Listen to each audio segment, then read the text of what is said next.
한 2주쯤 된 것 같죠. 한 2주 전쯤에 우리가 마태복음 5장 18절부터 20절 그 말씀을 통해서 복 있는 사람이 살아야 될 삶이 무엇인가 하는 것을 우리가 말씀을 나누셨습니다. 주님께서 말씀하셨죠. 믿음으로 하나님의 의롭다 하심을 받은 복된 자녀들이 살아야 할 새로운 삶이 무엇인가? 한마디로 그 삶은 의로운 삶이라 말할 수 있습니다. 믿는 우리가 의로운 삶을 살아야 될 이유, 하나님의 자녀된 우리가 의로운 삶을 살아야 될 이유가 무엇인가? 구원을 얻기 위해서가 아니라 우리가 의로운 삶을 살아서 의로워지는 것이 아니고 우리가 의로운 삶을 살아서 하나님의 자녀가 되는 것이 아니라 의로운 사람들이 되었기에 의로운 삶을 살아야 된다는 것입니다. 하나님의 자녀가 되었기에 하나님의 자녀다운 삶을 살아야 된다. 주님의 이 말씀은 오늘을 살아가는 믿는 자들, 우리 그리스도인들에게 구체적이고 현재적인 삶의 결단과 변화를 요구하는 말씀입니다. 예수를 믿는다는 것은 마음으로 깨닫고 그래 그것으로 끝나는 게 아니라 그 깨달은 것을 결단해 의지적인 결단을 가지고 삶의 변화를 이루어야 된다는 것입니다. 이제 하나님의 자녀된 우리가 살아내야 될 변화된 삶, 주님께서 말씀하신 것에 비해 보면 그것은 소금과 빛의 삶이라 말할 수 있고 율법과 선지자를 완성하는 삶이라 말할 수 있습니다. 그리고 서기관과 바리새인보다 더 나은 의로운 삶이라 주님 말씀하셨습니다. 5장 20절 말씀해 보시면 너희 의가 서기관과 바리새인보다 더 낫지 못하면 결코 천국에 들어가지 못하리라. 여러분 이 말씀의 의미가 무엇일까 생각해 보세요.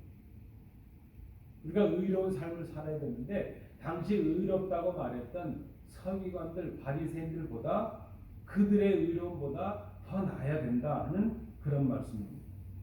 그리고 우리가 오늘 봉독하신 이 말씀에서 그러면 그 서기관과 바리새인보다 더 나은 의로운 삶을 살아간다는 것이 무엇이냐 하는 그 구체적인 예를 주님께서 오늘 본문에서 말씀해 주십니다. 아마 주님께서 얼마나 생각해보면 얼마나 친절하신지 몰라요. 원리를 말씀해 주시고 우리가 잘 깨닫지 못하니까 예를 들어 주시는 것이죠. 그 내용이 바로 오늘 본문의 말씀이라 할 수 있습니다. 한마디로 정리하면 무엇일까요? 하늘에 계신 너희의 아버지, 우리의 아버지의 온전하신 것 같이 너희도 온전한 사람들이 되어라 하는 바로 그 말씀입니다. 주님께서는 먼저 오늘 본문에 보시면 바리새인들이 지키고 있는 의에 관해서 말씀해 주십니다. 왜 그러셨을까요? 바리새인, 서기관이나 바리새인들이 지키는 의보다 더 나아야 된다 이렇게 말씀하시니까 먼저 예를 들어 주신 것이죠. 그러면 바리새인들이 지키는 의로운 행위가 무엇인가 하는 것을 먼저 말씀을 해 주십니다. 바리새인들이 지키는 의를 알아야 그들보다 더 나은 의를 생각할 수 있기 때문이라 말할 수 있죠. 오늘 본문에 보면 주님께서는 특별히 바리새인들의 의에 대해서 두 가지 예를 들어주시고 그 두 가지 예, 바리새인들이 지키고 있는 그 의로움보다 더 나은 의가 무엇인가 하는 것을 구체적으로 말씀해 주십니다. 첫 번째 그 예가 바리새인들이 지키는 의로운 삶의 예가 38절에 나타납니다. 여러분 38절 한번 보실까요? 또 눈은 눈으로 이는 이로 갚으라 하였다는 것을 너희가 들었으나 바리새인들은 눈은 눈으로 이는 이로 갚으라 하는 율법을 지켰다는 것입니다. 여러분 우리가 이 눈은 눈으로 이는 이로 갚으라 하는 이 말씀을 많은 분들이 오해하십니다. 이것은 받은 대로 돌려줘라는 개인적인 보복이나 보응을 말하는 것이 아닙니다. 이 말씀의 근거는 율법서에 있죠. 출애굽기 21장 23절부터 25절. 레위기 24장 19절부터 20절 말씀, 그리고 신명기 19장 21절 말씀에 근거하고 있습니다. 이 말씀의 의미는 무엇인가 하면 피해자가 가해자, 자기를 어렵게 한 사람에게 보복하라 하는 그런 법이 아니라 오히려 가해자가 피해자에게 실천해야 될 책임적인 법을 말씀하고 있습니다. 뭐 이 당시나 주님 당시나 또 지금 우리가 살아가는 이 땅이나 여러분 어떻습니까? 피해를 당한 사람들은 약하죠. 힘이 없습니다. 개인적으로 보복하거나 손해를 배상받을 만한 그런 힘이 없습니다. 그러니까 이 재판관은 지금 억울함을 호소하는 피해를 당한 사람들이 있을 때에 그들에게 피해를 입힌 가해자들을 향해서 너희가 저 사람들에게 피해를 입힌 것만큼 그에 상응하는 보상을 하라, 그렇게 지금 판정을 해주신 것이죠.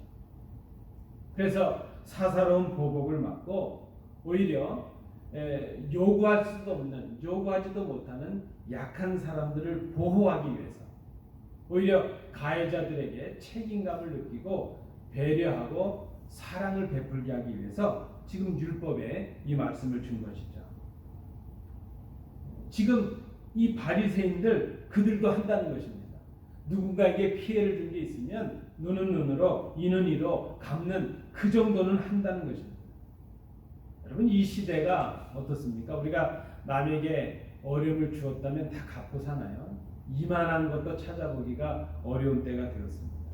주님의 말씀의 의미가 무엇이겠습니까? 바리새인들도 이 정도의 의를 행하고 있다는 것입니다. 약한 자들에게 피해를 입힌 것이 있으면 그것을 동일하게 갚음으로 약자들을 배려하고 자비를 베푸는 그런 일을 한다는 것입니다. 그렇다면 그러한 일들은 옳은 것으로 알고 행하는 바리새인들 그 의보다 나아야 된다는 말씀이 무엇입니까? 바리새인들도 행하는 이런 의보다 더 나은 의를 행하는 사람들이 바로 하나님의 자녀요 믿는 사람들이라는 거죠. 그러면 이 바리새인들보다 더 나은 의를 행하는 것이 무엇인가? 이제 주님께서 구체적으로 또 예를 들어 주십니다. 오늘 본문 39절부터 42절 말씀에서 주님 말씀하십니다. 그것은 바리새인들도 하고 있는 어떤 책임적인 선, 그것을 넘어서는 것이죠. 우리 믿는 사람들은 책임만을 다했다. 그것을 넘어서야 돼요. 그것을 넘어서는 그런 새로운 삶의 의를 행하는 사람들이 바로 우리 그리스도인들이라 말할 수 있죠. 첫 번째는요, 악한 자를 대적하지 않는 것이라 그랬습니다. 누가 오른뺨을 때리면 왼편도 때리도록 돌려대라 하는 것이죠. 이 뺨을 맞는다는 것 얼마나 모욕적이고 수치를 당하는 일입니까? 그런데 그리스도인이 해야 할 그 의는 모욕을 당했을 때 똑같이 보복하거나 분개하지 말아야 된다는 거죠. 좀 제 개인적인 부끄러운 고백인데요. 제가 한국에서 교회를 섬길 때 교회가 한참 분란이 있었습니다. 예배를 마치고 이제 나가시는 성도님들에게 인사를 하는데 어떤 성도님 나가시길래 복된 한 주간 되십시오. 편안히 가십시오. 인사라고 고개를 드는데 갑자기 불이 보이는 거예요. 별이 보이는 거예요. 제 뺨을 내려치신 거예요. 아마 이제 그분 마음속엔 이제 뭐 교회가 분란이 돼서 이렇게 나뉘어서 이렇게 싸우고 있으니까 아마 좀 제가 괘씸함 많이 들었는지, 근데 제가 이 말씀을 기억했다면 어떻게 될까요? 한 대 맞았으면 이쪽도 마주 때리시죠. 그래야 되는데 전 그렇게 못했어요. 그냥 흥분을 하고 내가 뭘 잘못한 게 있냐고 막, 그러니까 옆에 이제 계시던 다른 분들이 저를 맞으셨죠. 아마 그때 그 옆에 계시던 집사님들이 저를 강력하게 말리지 않았으면 제가 막 더 큰 실수를 했을 것 같아요. 근데 나중에 저를 말려주신 분들에게 제가 참 감사하다 이렇게 했는데 참 어려운 것이죠. 우리가 믿음으로 살아가고 믿음을 지키려다 보면 이루 말할 수 없는 모멸을 받을 때가 있고 어려움을 당할 때가 있습니다. 그런데 주님의 말씀은 악한 자를 대적하지 말라. 성경은 또 말씀합니다. 선으로 악을 이기라 하는 것이죠. 참 어렵습니다. 믿는 자들이 살아가야 될 새로운 의라 하는 것입니다. 또 예를 드십니다. 누가 소송을 걸어서 내 속옷을 뺏어가려고 한다면 속옷뿐만이 아니라 겉옷도 주라는 것입니다. 예, 특별히 이것은 옷은 좀 다른 의미가 있습니다. 유대인들에게 속옷은 여벌의 옷이 있는 것이죠. 그러나 겉옷은 이것은 옷이며 동시에 외투며 또 밤에는 이불이 되죠. 큰 통으로 짠 천을 그제 몸에 걸쳐서 그래서 다른 사람의 겉옷을 어떤 이유에서 우리가 뺏었다 할지라도 해가 지기 전에는 돌려줘야 되는 것이 율법의 명령입니다. 생명의 보존을 위한 것이죠. 아마 이 팔레스틴 이 지역이 밤이 되면 일교차가 심해서 만약에 겉옷을 뺏기게 되면 생명에도 이제 위험을 당할 수 있죠. 그래서 출애굽기 22장 26절 이하에 보면 겉옷은 반드시 해가 지기 전에 돌려주라는 것을 명령하고 있습니다. 그만큼 중요한 옷이죠. 그런데 누가 속옷을 달라 하면 소송을 걸면 아예 겉옷까지 주라는 거죠. 겉옷을 지킬 수 있는 그런 권리를 포기하라. 우리 그리스도인이 된다는 것, 믿음을 지킨다는 것은 어떤 것에 대해서 우리가 권리를 가졌다 할지라도 그 권리를 주장하지 않고 줄 수 있는 사람이 될 수 있어야 된다는 것입니다. 하나님의 영광을 위하여, 교회 유익을 위하여 자신을 희생할 수 있는가? 여러분 쉽지 않습니다. 하나님의 자녀로 살아간다는 것이 쉽지 않습니다. 누가 억지로 오리를 가게 할 때 자원에서 심리를 함께 가주라 말씀하십니다. 당시의 로마 군인들은 민간인들을 강제로 징집해서 일을 시키는 경우가 많았다고 합니다. 이렇게 강요와 강제로 하는 일에 대해서 얼마나 억울하고 분개할 수 있습니까? 그런데 분개하지 말라는 말씀이시죠. 믿는 사람은 자신이 하고 싶은 일만 하는 그것을 권리라고 생각하지 말아야 될 것입니다. 다른 사람들을 돕는 것, 특별히 어려움 당하는 사람과 함께 멍에를 매주는 것, 그것이 하나님의 자녀로 살아가는 의로운 삶이 될 수 있다는 것입니다.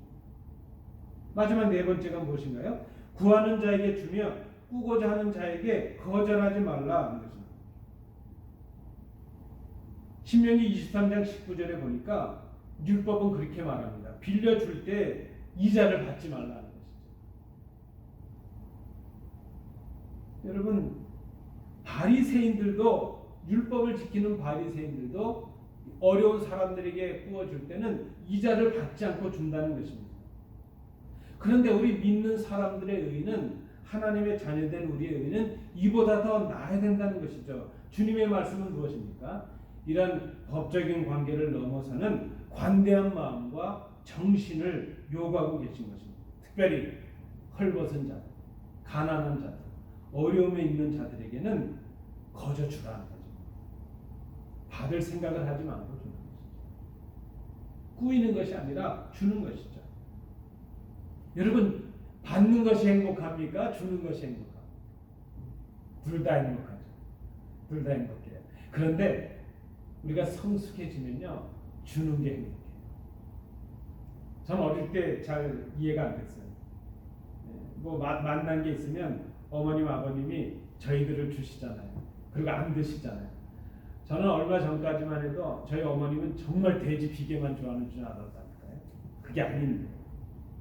그런데 저도 부모가 되고 아이들을 키우다 보니까요, 아이들에게 주는 게 행복이에요. 못 줘서 마음이 아프지 사실. 그렇죠? 마음은 있는데 못 줄 때가 마음이 아픈 것이지, 줄 수 있는 게 얼마나 큰 행복인지 모르겠어요. 우리 믿는 자에게 주시는 특권이 바로 그것이죠. 여러분 그렇게 기도하십시오. 베풀고도 남음이 있는 복을 주십시오. 하나님 내 거 잘 챙기게 해주세요. 그렇게 기도는 지혜로운 기도가 아닙니다. 베풀어 주고도, 남에게 많이 주고도 나도 남는다면 그것이 더 복된 것이 아니겠습니까? 우리 믿는 사람들이 가져야 될 의의가 무엇인가? 베푸는 자의 의죠. 의. 어렵고 힘든 자에게 줄 수 있는 것. 그것이 바로 율법의 의입니다. 그것이 곧 그렇게 베푸는 것이 하나님께 드리는 것이 될 수 있다는 거죠. 사도 바울도 말씀하잖아요. 사랑의 빛 외에는 지지 말자. 사랑은 뭐 갚을 수도 없다는 의미도 있겠지만 우리가 사랑으로 주고받을 때 그것이 우리에게 큰 기쁨이 되고 하나님께 영광이 될 수 있다는 것입니다. 이 첫 번째 예를 주님께서 주셨죠. 그리고 두 번째 예가 나타납니다. 바리새인들이 지키는 두 번째 예는 43절에 나타납니다. 내 이웃을 사랑하고 내 원수를 미워하라. 이는 아마도 레위기 19장 18절의 말씀을 근거하고 있는 것으로 보여집니다. 바리새인들도 이웃을 사랑하죠. 형제를 사랑하고 원수는 미워한다. 그것이 율법의 가르침입니다. 그 바리새인들이 지키는 의의가 무엇인가요? 바리새인들도 형제는 사랑하고 이웃은 사랑한다는 것입니다. 그런데 주님은 이 바리새인들의 의의보다 한 단계 높은 새로운 하나님의 자녀된 사람들의 의의를 말씀해 주십니다. 무엇이죠? 형제를 사랑할 뿐만이 아니라 이웃을 사랑할 뿐만이 아니라 원수도 사랑하라. 바리새인들은 원수는 미워하는 것, 그것까지 행했다면 주님의 새로운 의의는 원수도 사랑하라. 오히려 박해하는 자를 위하여 기도하라. 그렇게 말씀합니다. 여러분, 이 헬라어의 단어에 사랑이라는 의미로 쓰이는 단어가 몇 가지가 있습니다. 우리 부모님과 자녀들 이렇게 혈육으로 맺어지는 어떤 그런 사랑을 말할 때 스톨게라는 단어가 쓰입니다. 부모님의 사랑, 또 자식이 부모님을 향한 사랑. 남녀의 사랑을 말할 때 여러분 잘 아시는 에로스라는 단어가 쓰이고요. 친구 간의 사랑을 말할 때는 필레오라는 단어가 쓰입니다. 그런데 우리가 주목해야 될 단어는 아가페라는 단어입니다. 아가페. 오늘 이 아가페라는 단어는 끝이 없는 사랑이죠. 다함이 없는 사랑이요. 갚을 수 없는 사랑이요. 대가를 바라지 않는 사랑. 그런데 오늘 주님께서 원수를 사랑하라 이렇게 말씀하실 때 그 사랑이라는 단어에 뭐 스톨게라든지 에로스라든지 필레오라는 말을 쓰지 않으시고 아가페라는 단어를 쓰고 계십니다. 여러분, 우리가 아가페 사랑을 할 수 있을까요? 사실 우리는 불가능하죠. 우리가 사랑하는 사람을 향해서 영원히 사랑합니다. 마음이 그렇고 심정이 그렇다는 것이지 우리가 어떻게 영원히 사랑해요? 영원히 존재할 수도 없는 사람입니다. 아가페 사랑이 가능하신 분은 오직 하나님이시죠. 그런데 오늘 주님께서는 원수를 사랑하라 하시면서 우리에게 말씀하십니다. 아가페 사랑을 말씀하십니다. 우리에게 아가페 사랑으로 사랑하라. 사랑할 수 없는 아가페 사랑을 사랑할 수 없는 우리에게 그 말씀을 주신 이유가 무엇일까? 우리를 모욕하고 우리에게 상해를 입히고 어떤 일을 행하든지 미워하지 말고 다함이 없는 사랑과 배려를 공급하라. 너희들은 아가페 사랑을 할 수 없지만 하나님의 그 사랑, 그 아가페 사랑을 흉내내도 내라 하는 그 말씀이 아닐까요? 아가페 사랑으로 원수를 사랑하라. 그 의미가 무엇이겠습니까? 친구나 가족은 사랑하려고 결단하지 않아도 사랑하게 되죠. 자기 가족, 자기 부모, 자기 형제 사랑하게 되죠. 여러분, 교회도 우리 교회, 내 교회 사랑하게 되죠. 뭐 어떤 분이 그렇게 기도하셨다래요. 하나님, 다른 교회는 다 속화돼서 넘어져가도 우리 교회만은 굳건하게 해주세요. 그런 기도하면 안 되죠. 다 하나님의 교회입니다. 우리도 모르게 그저 팔은 안으로 굽는다고 내 것, 내 가족이 너무 강하죠. 친구나 가족은 결단하지 않아도 사랑할 수 있습니다.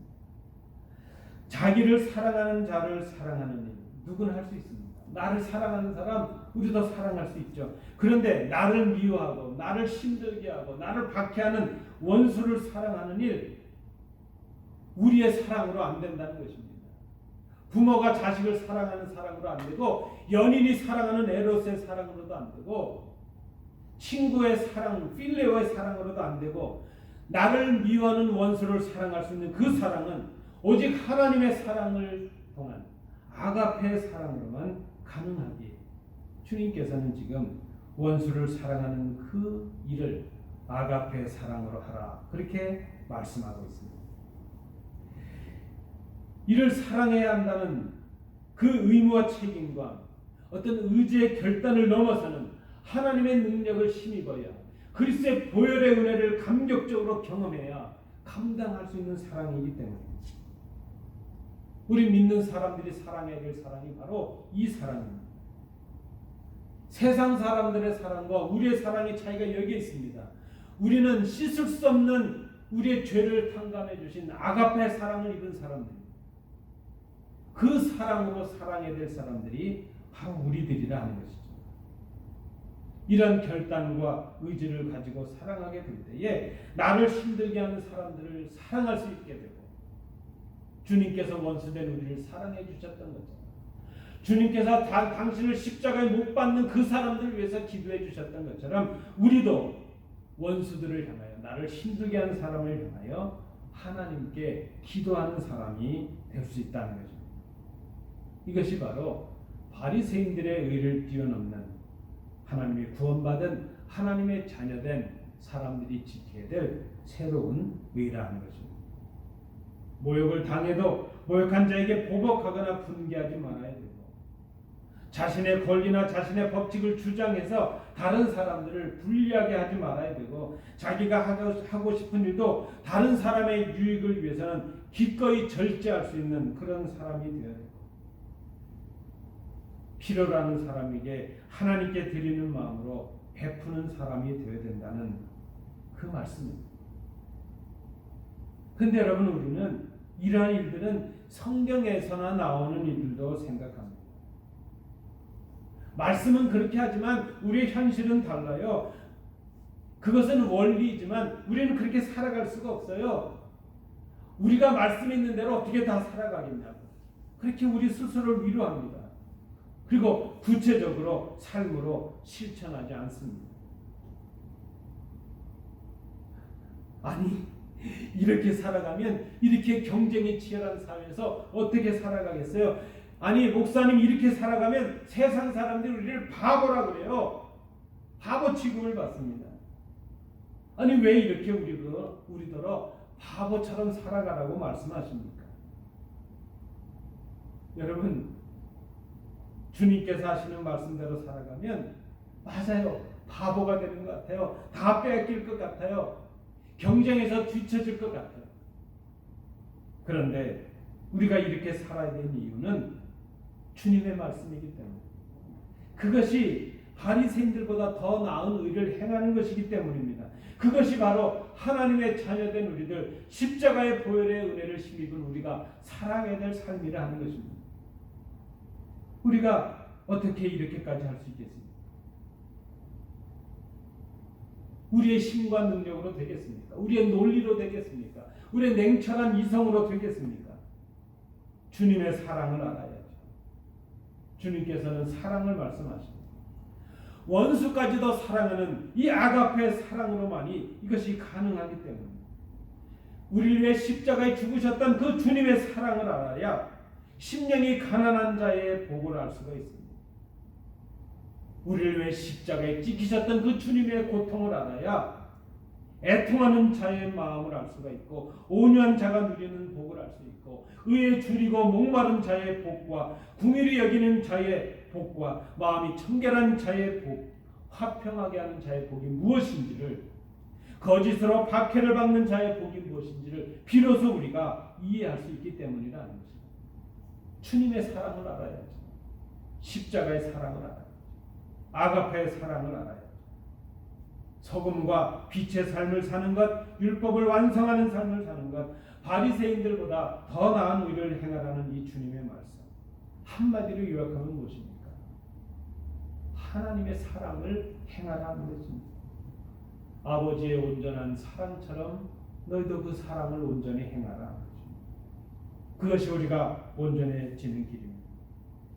여러분 어린아이의 온전함과 어른의 온전함은 같을 수가 없습니다. 우리가 어린아이들 보고 온전하다 그러면 그 어린아이의 수준에서 온전한 것이죠. 같을 수가 없습니다. 마찬가지로 우리의 온전함과 하나님의 온전하심에는 차이가 있습니다. 우리는 온전해도 완전할 수가 없는 그런 존재들입니다. 그러나 하나님의 온전하심은 바로 완전하심 그 자체입니다. 그리고 그 완전하심은 우리를 향하신 완전하신 사랑에서 왔습니다. 완전하신 사랑의 하나님은 우리가 하나님의 사랑을 본받아 행할 때에 우리로 하여금 하나님의 온전한 분량에 이를 수 있도록 성숙하고 장성한 분량에 이를 수 있도록 우리를 인도해 주십니다. 그것이 바로 우리의 온전함입니다. 우리 스스로 완전해질 수가 없습니다. 하나님의 사랑을 배우고 그 사랑을 행할 때에 하나님의 은혜로 우리는 온전함에 이르게 됩니다. 바리새인들보다 더 나은 일을 행하는 방법은 아가페 사랑으로만이 가능합니다. 그것은 하나님의 사랑으로 더 나은 의를 행하는 것입니다. 그것이 바로 하나님의 형상을 입은 하나님의 자녀의 모습을 회복하는 일입니다. 그것이 바로 하늘에 계신 우리 아버지의 온전하심 같이 우리도 온전해지는 길입니다. 사랑할 수 없는 사람들을 사랑하는 일, 나를 미워하는 자를 위하여 기도하는 일, 나를 핍박하고 괴롭히고 억울하게 하는 사람을 사랑하는 일, 쉽지 않습니다. 그러나 그것이 믿음으로 살아가는 하나님의 자녀된 우리가 살아가야 될 삶이에요. 그것이 바로 하나님처럼 온전해지는 길입니다. 그것이 바로 주님을 본받는 길입니다. 그것이 주님께서 말씀하신 대로 자기를 부인하고 자기 십자가를 지는 삶이라고 말할 수 있습니다. 여러분, 주님을 생각해 보십시오. 주님은 오륜밤을 치는 우리에게 왼뼘도 내주셨습니다. 악을 행하고 속옷을 뺏고자 하는 우리에게 오히려 악을 악으로 갚지 않으시고 입으셨던 겉옷까지 내어주셨습니다. 억지로 우리를 가고자 하는 우리를 위해 기꺼이 심리까지 동행해 주셨습니다. 구고자 했던 우리였지만 목숨까지도 거저내 주셨습니다. 다함이 없는 아가페의 사랑이셨습니다. 그것이 바로 하나님의 뜻을 이루는 온전하심이요, 하나님의 뜻에 순종하심이었습니다. 그 사랑이 우리를 하나님의 자녀되게 해요. 그 사랑이 우리를 온전하게 합니다. 여러분, 우리가 서로를 온전하게 할 수 있는 일은 바로 이 하나님의 사랑 외에는 없습니다. 자녀를 자녀되게 하는 것이 부모님의 사랑인 것처럼 교회를 온전하게 하는 것은 바로 우리 성도들의 사랑입니다. 우리가 서로 사랑할 수 있어야 됩니다. 우리가 본받는 하나님의 사랑만이 우리를 온전하게 할 수 있습니다. 그것이 바로 오늘 하나님께서 우리를 부르시고 우리를 교회되게 하시고 우리를 구원하신 목적이요 이유가 여기에 있습니다. 우리 형제들뿐만 아니라 성도들뿐만 아니라 이 지경을 넓혀서 우리의 이웃들을 향하여 이 사랑을 증거해야 될 사명이 바로 우리 성도들에게 있고 우리 교회에 있습니다. 여러분, 쉽지 않습니다. 기도해야 돼요. 성령님께서 능력을 주시기를 위해서 기도해요. 사랑할 수 없고 사랑하기 싫고 미워하고 있는 그 누군가를 사랑하는 것, 그것이 바로 내가 온전해지는 길이요, 저를 온전하게 하는 길이요, 우리가 온전해지는 길이요, 우리 교회가 온전해지는 길이요. 여러분, 실천해 보십시오. 누군가를 위해서 기도를 시작해 보십시오. 하나님의 놀라운 치유의 은혜를 경험하게 되실 것입니다. 그때 바로 오늘 주님 말씀하신 것처럼 아버지의 온전하심과 같은 우리도 온전함을 경험하게 될 것입니다. 사랑하는 성도 여러분, 오늘 우리에게 주시는 주님의 음성을 들으십시오. 하늘에 계신 너희 아버지의 온전하심과 같이 너희도 온전하라. 기도하시겠습니다.